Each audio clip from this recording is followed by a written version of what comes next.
Hello, KA. Mr. Benson here. This is a very important presentation about what it means to be a COVID-secure academy. So I know that coronavirus is very difficult in lots of different ways. And like you, I wish that it would just go away. But we're going to have to live with it for a while longer at least. And what we're seeing is that around us, more shops and more workplaces are starting to reopen with social distancing and other measures, but taking that step back towards normality. And soon there are going to be other areas of our life that do the same thing, restaurants or cafes or cinemas. Now, schools will remain closed to most students until September, which means that we need to keep going with KA at home, and that's so important.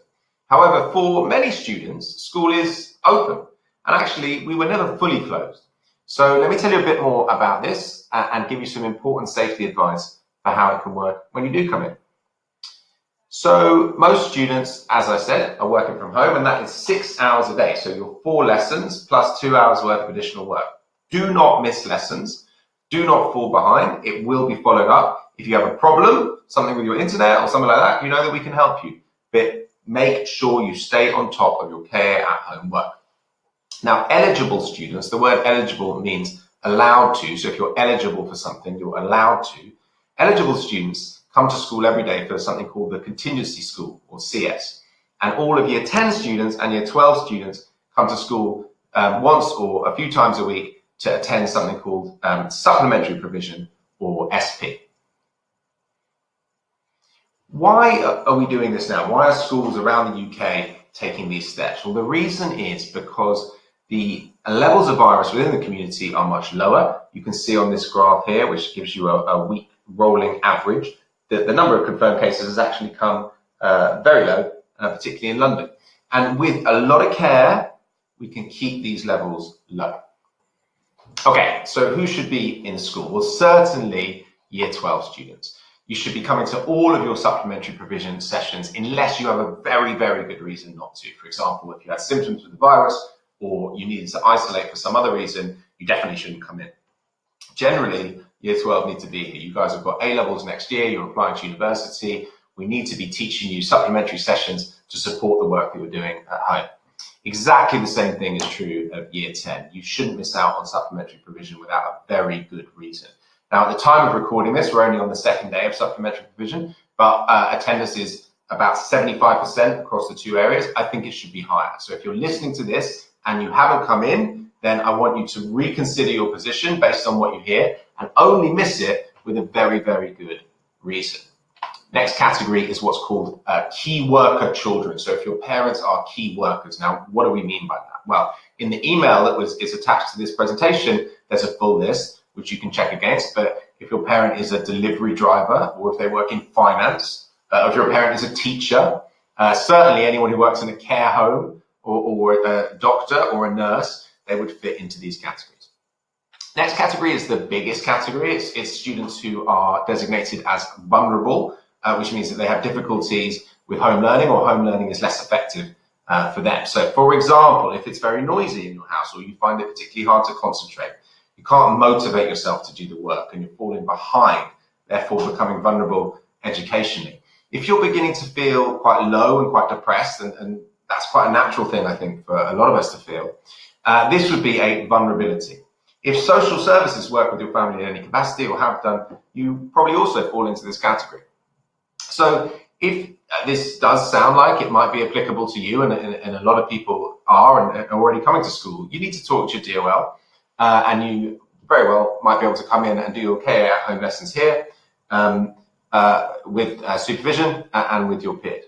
And the last thing then is any child who has an additional educational need, dyslexia or another SEN diagnosis should definitely come in. So government guidance is about 20% of all students across the UK fall into those blue categories, but we only have between 5 and 7% on a given day. So there is extra capacity. And that means that if you are listening to this and thinking, oh, maybe he's talking about me and I could fit in, then you should definitely get in contact with your DOL. Parents can do that, or students can do it directly. And obviously, just to be really clear, for year 12 and year 10, it's everyone is eligible for those supplementary sessions. So if we're going to do this, we've got to do it safely. We're not taking any risks at all. And I want to talk to you a little bit about what that means. In order to protect ourselves from coronavirus, we need to understand it. And actually, that's quite simple. All this virus wants to do, its whole thing, is just to replicate itself. It's just to move from one person to another person to another person. And it has two ways to do this: indirect transmission and direct transmission.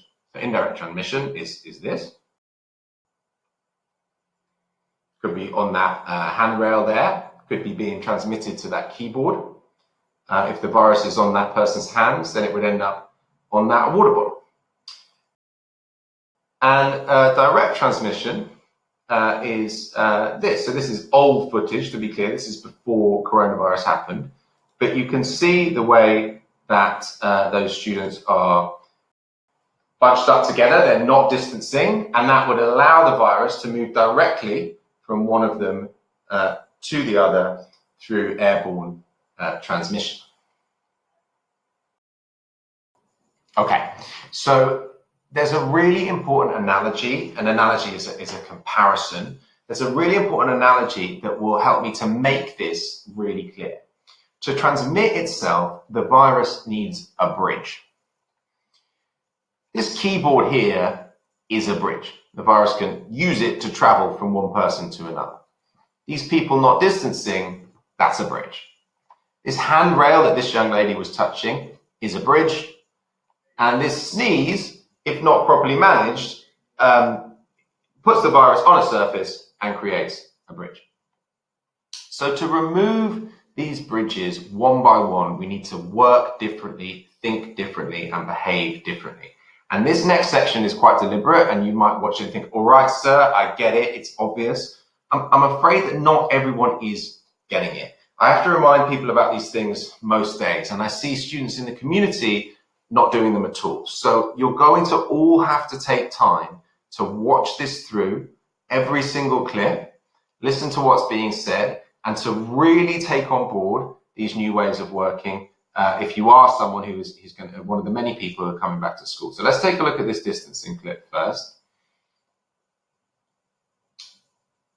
And obviously I'm very grateful to the young people who helped us to make this. Very spaced out, not all bunched up on entry.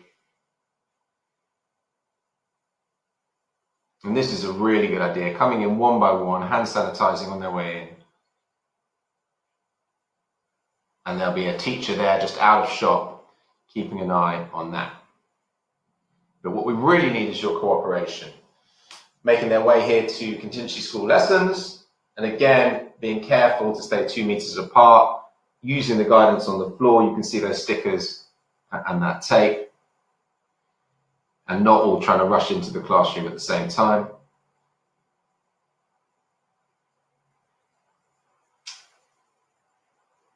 And then that classroom is fully distanced, as is this break time. People not sat too close to each other.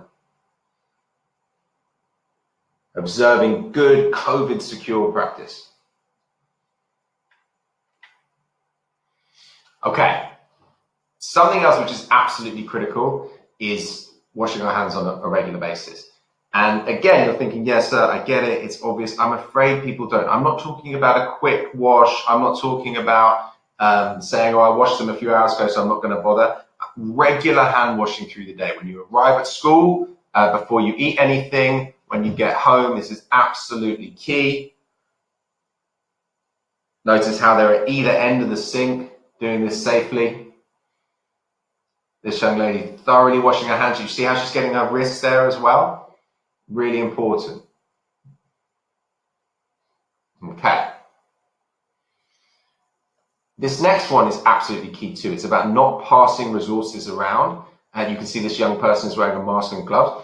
You don't have to do that. We have masks available for everyone. We have gloves available for people. Some people like that. You probably know, listening to this, that in certain closed spaces, tubes or buses, masks are compulsory. And some people would like to wear them at school as well. So let's take a look at what this person's doing. This is my own box with my own stationery in it, so I don't have to share it with any other students. It has all my equipment in it that I would need for my day. Okay, so this person's got their own Chromebook. No one else is touching that Chromebook. No one else is touching that water bottle. They're being very, very careful. Okay, and here's another bridge to do with respiratory hygiene. It's about sneezing, and we can see what this young lady is doing. She wants to sneeze. She's got her own tissues. Careful to catch it there. If you ever don't have a tissue, then you need to sneeze into your sleeve. It goes straight in the bin, and she's careful to wash her hands afterwards. Okay, so there is one other really important thing I need to get across. If you are not well and you have any of the symptoms that I listed here, a fever, a cough, loss of sense of taste or smell, headaches, upset stomach, you're feeling very tired, your muscles are aching, if you have any of the symptoms, you cannot come to school. If anyone in your family is ill with these symptoms, then you can't come to school. You must instead get tested by calling 119, the NHS number, especially for coronavirus, or going to nhs.co.uk/coronavirus. Once you've done that, you should tell us that you're being tested, and you should tell us definitely what the outcome is, because we need to understand that to keep control of the virus. So why is this so important? Why am I talking to you about virus protection and control in this way? It's important because of all the same values that we've always had at the school. This will help us to be good citizens by not passing the virus on to others. It will help us to be creative about finding the new ways of working that we have to do. We have to do this, boys and girls. We can't just say that we're not going to operate because of coronavirus for months and months and months. We need to be creative to find ways around it. We have to show resilience. We can't give up, and we have to be excellent. We have to do the best possible version of this. Young people, all of you listening to this, have only one chance in life at an education. And it might be tempting to think, oh, I'm not going to work hard on my home learning, or it might be tempting to think I'm not going to go to supplementary provision, even though it's being put on for me. It might be tempting to think, well, my director of learning probably would let me come to a contingency school, but I'm not going to reach out to them and ask them. Don't do that. Be intrepidous. Think about your future. If we are careful, and if we're safe, and if we follow the measures that I've put out here, we can take this tentative step to have some of you now return to school.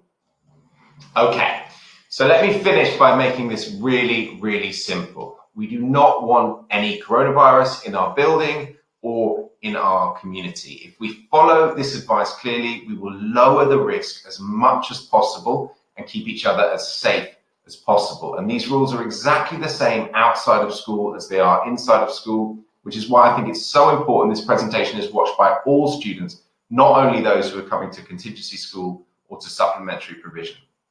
And then this first block here. There is no full return of schools until September. We will be coming back in September, all of us, but for now, you must keep going with KA at home. Vitally important end of year exams that you're taking at the moment, revision, review work after these exams, and then some exciting lessons we've got planned for all of you in the last 2 weeks, setting you up for next academic year. But, and it's a really big but, even though schools are not fully open, a large number of students are eligible. Remember that word eligible from the beginning? It means allowed to or having a right to. So if you are eligible, you can attend now, and we have 4 important weeks left of the academic year. In terms of who's eligible, it's on that slide that I talked about earlier, those red blocks and those blue blocks. Obviously, everyone in year 10 and year 12, unless there's a very good reason to miss a supplementary provision. That's so important that year 10 and year 12 are in for all of your scheduled slots. But also, anyone else who's having difficulty at home, you speak to your DOL.